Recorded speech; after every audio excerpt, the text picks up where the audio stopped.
You know that feeling when you're all in, heart wide open, showing up with your whole self, and the person on the other end just doesn't meet you there? Maybe they're polite, maybe they're even kind, but they keep you at a distance, like they're standing behind a glass wall. And you start asking questions like, am I too much? Or why do I keep loving people who can't love me back the same way?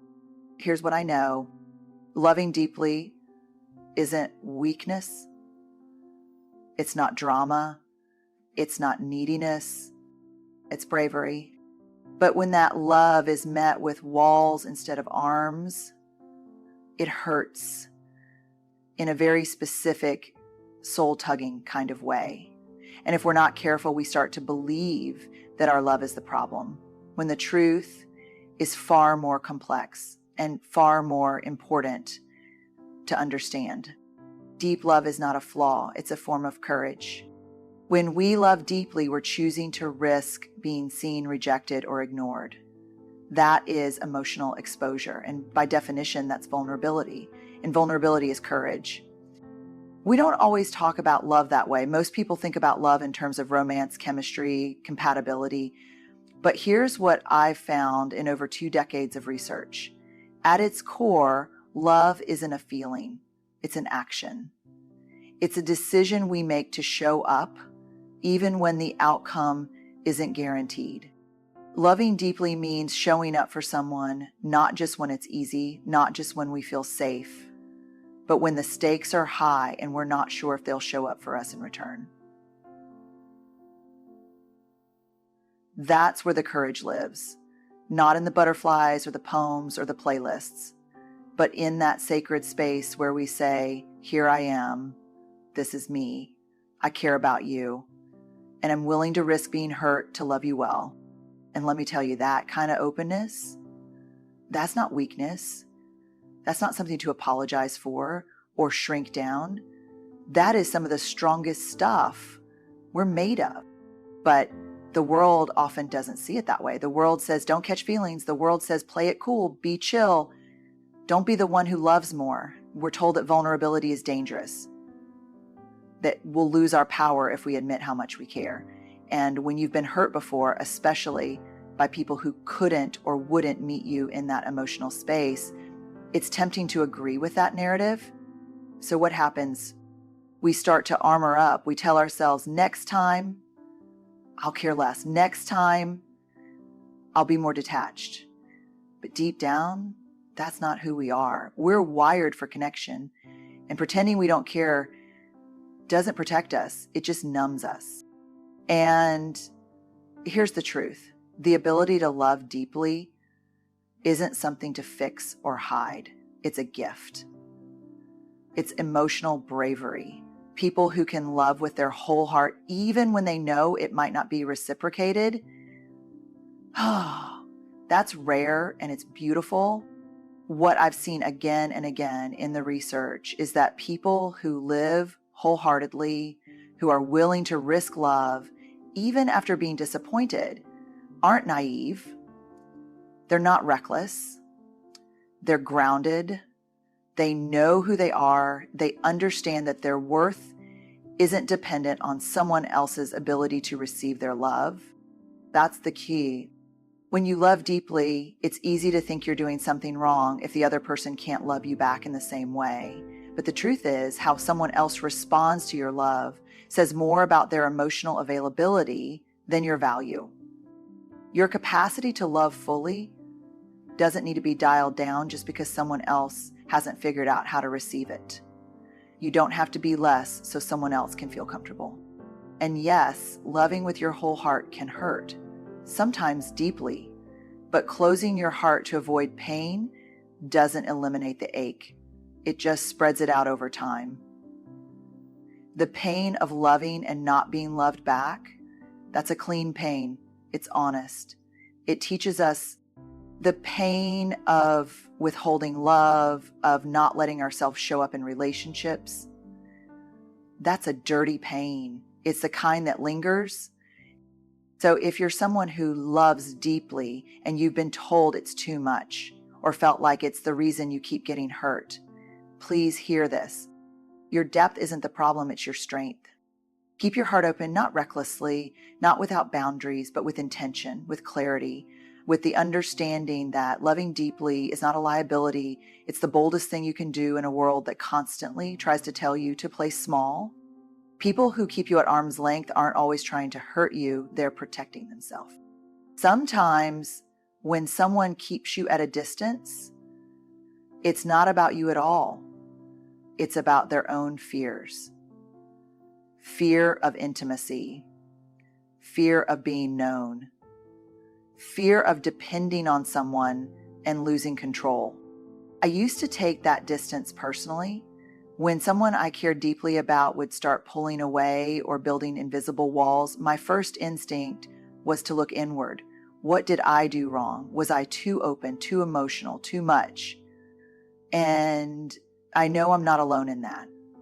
When we love with intention and vulnerability, and it's met with silence or shut down, it's easy to assume we're the problem. But here's what I've come to understand through research, yes, but also through personal bruises and big uncomfortable truths. That arm's length distance, more often than not, it's not a rejection of you. It's a protection of them. People build emotional walls for all kinds of reasons.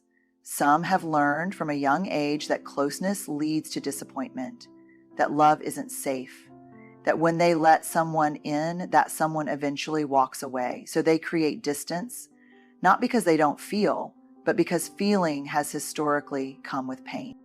And it's not always dramatic or obvious. Sometimes it looks like sarcasm when things get serious. Sometimes it sounds like, I'm just not good at relationships. Sometimes it's a pattern of never letting the conversation go deeper than surface level. They don't do it to be cruel. They do it because emotional closeness has been wired into their nervous system as something dangerous. This doesn't mean we excuse hurtful behavior. Being afraid doesn't give someone a free pass to string you along or play with your heart. But it does mean we stop making it about our worth. When someone's not showing up in the relationship the way you are, when they're holding back or keeping you in the waiting room of their life, that's not necessarily a reflection of how lovable you are. It's often a reflection of how safe they feel in their own emotional skin. There's a term in attachment theory called avoidant attachment style. People with this style often crave connection just like anyone else, but they've learned to manage that need by keeping others at a distance. Connection feels threatening, not because they don't want it, but because it asks them to do the very thing they've spent years trying not to do. Trust.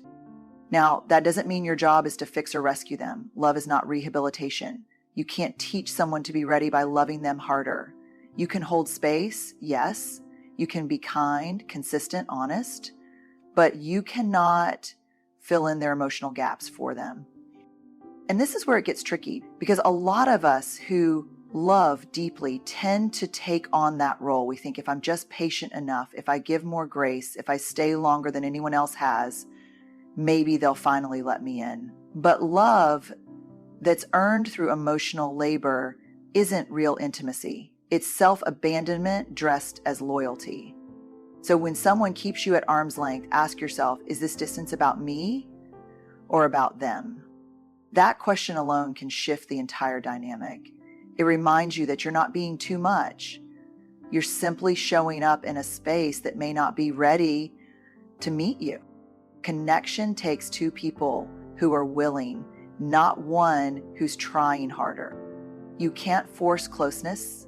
You can't hustle for worthiness. You can't break down someone's walls with your devotion. Connection requires mutual participation. One person can't carry both hearts in a relationship. I've said it before, and I'll keep saying it because we need to hear it again and again. Love is not a proving ground. It's not a space where you earn your way into someone's heart by overextending, overfunctioning, or overcompensating. That's not connection, that's performance. And I get it. I really do. If you're someone who loves deeply, you're probably wired to try a little harder, give a little more, extend a little longer. Maybe you grew up in a family where love had to be earned, where affection came with conditions, or where being easy to love meant never asking for too much. Maybe somewhere along the way you learned to carry more than your share of emotional weight just to keep people close. But here's the deal. Real connection doesn't live in that space. True intimacy can't thrive when one person is always initiating the conversations, making the plans, carrying the emotional load, or translating silence into meaning. That's not connection. That's imbalance. What we don't often talk about is how exhausting that imbalance is, how soul tiring it is to keep showing up for someone who's not really meeting you halfway, not because they're bad or cruel, but because they're unavailable or unwilling, or sometimes just emotionally underdeveloped. And yet, when we're in it, our instinct is often to try harder, to believe that if we can just love them right, if we can say the perfect thing, be more patient, more understanding, more flexible, they'll finally open up. They'll finally choose us. But love doesn't work like that. You don't get to drag someone into intimacy. You can't micromanage closeness. You can offer presence, you can offer clarity, but at some point, connection becomes a two-person decision. One of the most painful truths I've had to sit with, and that I know many of you have faced, is this. Someone can care about you. They can even love you in their own limited way and still not be able or willing to offer the kind of connection that nourishes you. That's not always malice. Sometimes it's just emotional capacity. But here's the boundary.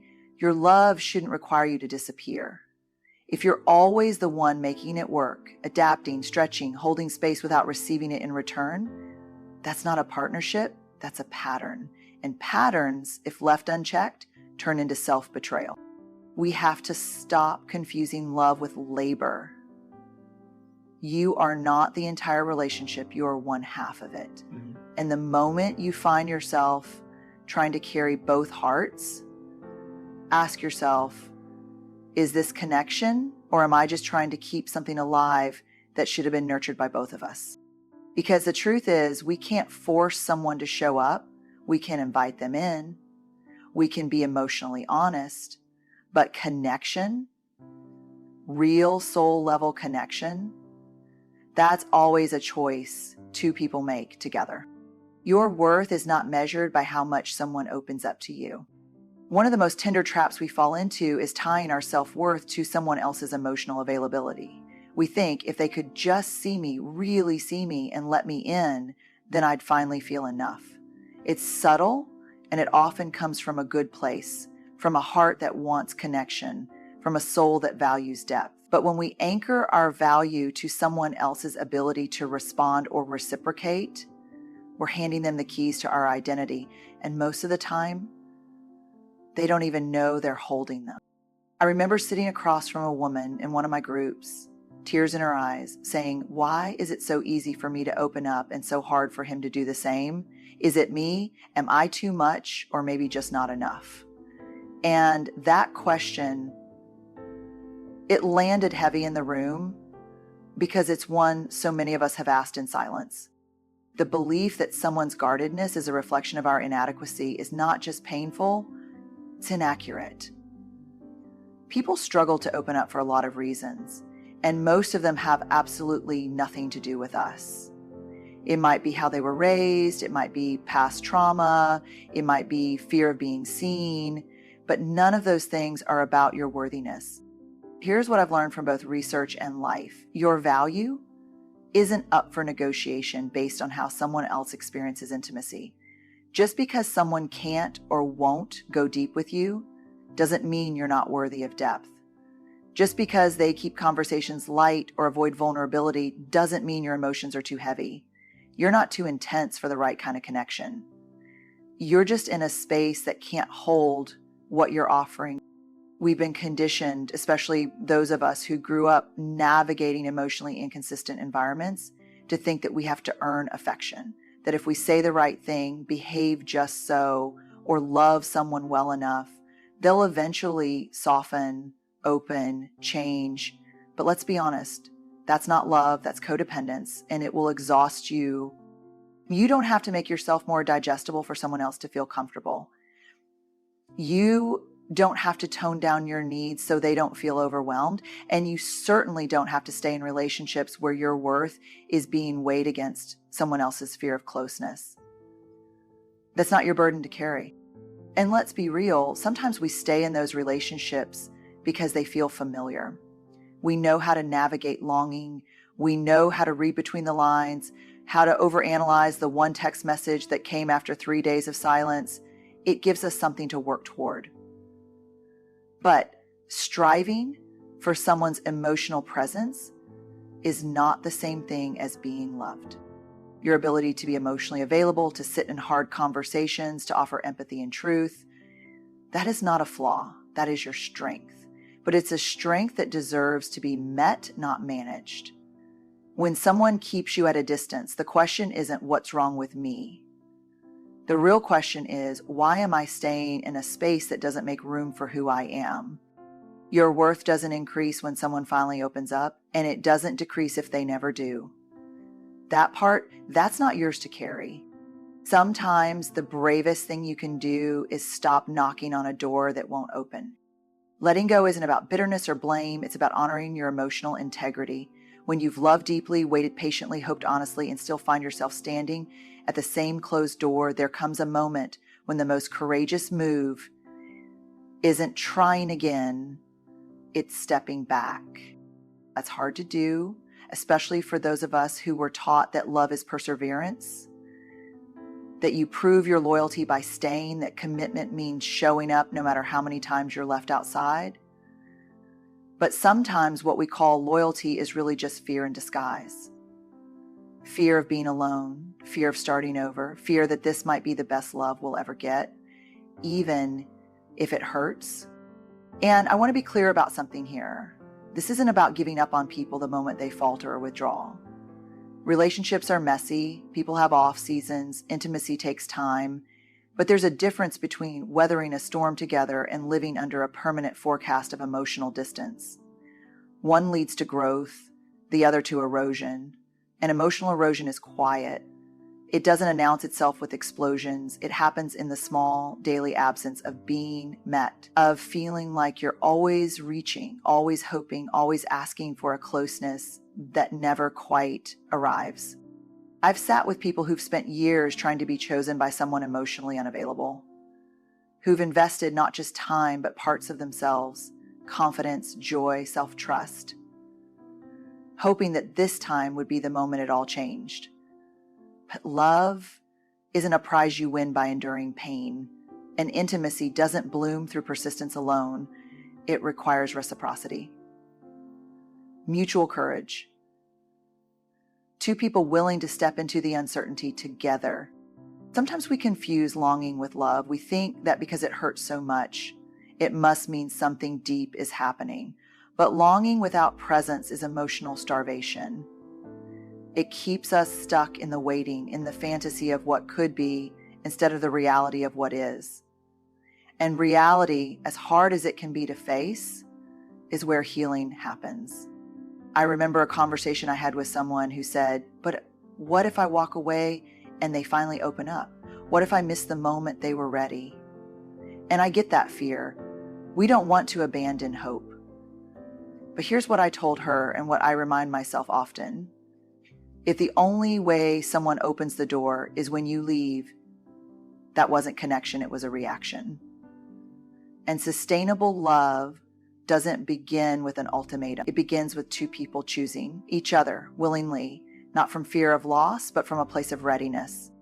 Walking away doesn't mean you didn't love well. It means you're choosing to love yourself too. And that choice, that is not weakness. That's strength. That's clarity.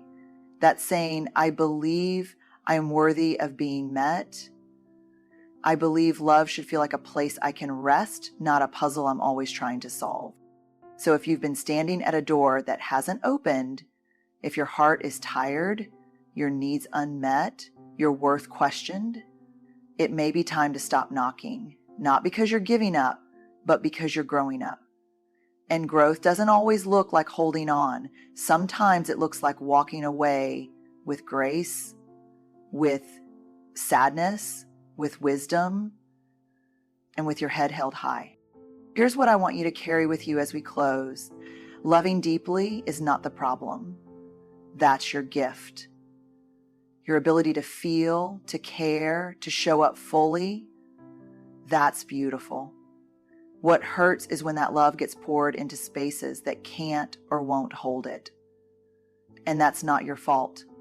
It never was.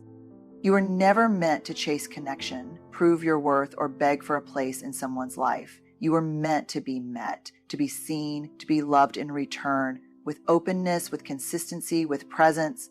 And if someone isn't ready for that, if they keep you at arm's length, no matter how gently or fiercely you love them, that doesn't mean you're too much. It means they're not your home. So let's stop tying our value to people who won't come closer.